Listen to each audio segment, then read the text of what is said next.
You ask Tiger to solve. This deals with linear equations with one unknown. The final result is t equals 65/2. Let's solve it step by step. Group all t terms on the left side of the equation. Subtract 3t from both sides. Group like terms. Simplify the arithmetic. Group like terms.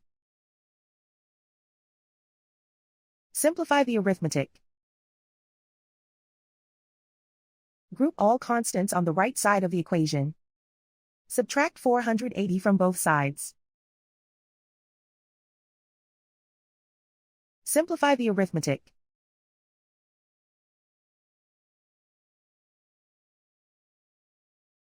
Isolate the t. Divide both sides by -8. Cancel out the negatives. Simplify the fraction.